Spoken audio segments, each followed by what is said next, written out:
Droppings galore. "How much longer is this going to take?" mumbled Hoofius. Blossom had certainly been gone a while. "I'm starting to see why unicorn poop is so rare," said Trevor. A few minutes later, Blossom reappeared with the final ingredient. "Here." "Yikes, that's a heavy bag." "Do we still need to do the victory pose?" asked Twinkle. "Maybe we should just get all these ingredients to Shroomsworth right away," said Hoofius. The others willingly agreed. They set off for Shroomsworth Place, careful not to touch any drifting spores or be seen by anyone else who might give them trouble. They arrived at the doctor's house safely and knocked on his door. "Here you are, at last! Come in, quickly now!" cried Shroomsworth, glancing nervously around. They shuffled into Shroomsworth's house and he bolted the doors behind them. "Sorry to rush you," the doctor said, "but I've been a bit on edge since some rowdy gnomes egged my house." The heroes turned to face him and gasped. "What?" "You're covered in spores!" The heroes took a couple of steps back. "Oh, those things? Can't seem to shake them off. And believe me, I've tried."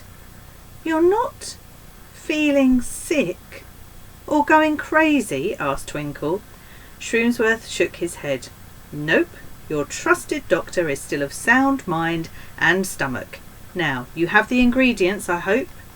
They handed them over and he disappeared into a back room to mix them all together.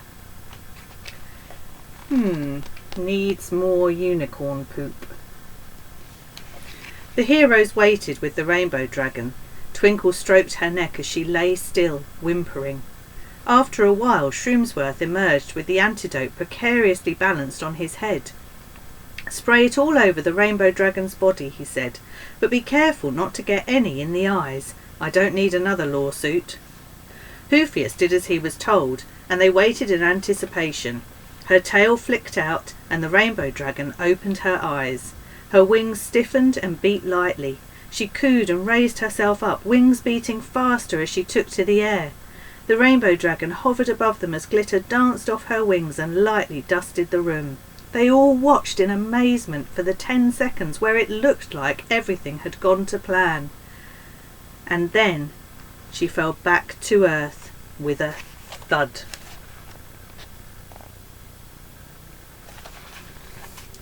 "Ah," said Shroomsworth. "Well, I guess you can't win them all." The heroes stared at the rainbow dragon, mouths agape. Why isn't it working?" stammered Hoofius, feeling a bit faint. "Hard to say," said Shroomsworth. "Maybe the mixture wasn't quite right. I did use a lot of vinegar. But let's not dwell on the negatives. We gave it a good go." "Then that's it. We failed. The Super Happy Magic Forest is done for." A single tear rolled down Hoofius's cheek. "All is not lost." Everyone jumped. In the corner of the room was Gnomedolf, broom in hand. "How do you keep getting in here?" demanded Shroomsworth, looking more than a little ruffled. "Never mind that now, Doctor," said the old gnome, rising to his feet. "I have been deep in research, and as a result feared that the antidote might not be enough to revive the rainbow dragon. And so it has proved. This can mean only one thing. The rainbow dragon created the forest, and as such her life is bound to that of the forest. When it suffers, she suffers too." "But that would mean the only way to make her better is to—" Twinkle trailed off as realization took hold. "Destroy Fungelus yourselves," finished Gnomedolf. There was a long silence. "Well, good luck with that," chimed Shroomsworth, disappearing once more into the back room.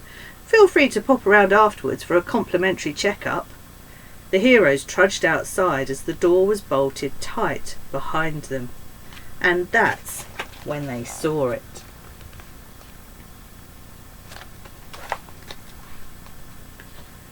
"Spore cloud!" they cried, and Hoofius turned to thump on Shroomsworth's door. "Shroomsworth, let us in!" "Ha! No chance," came the response. "You can egg my house all you want." "No, Shroomsworth, it's us, the heroes, please!" But it was already too late. The little puffs of evil swarmed them and clung on tight, and one by one the heroes dropped to the ground.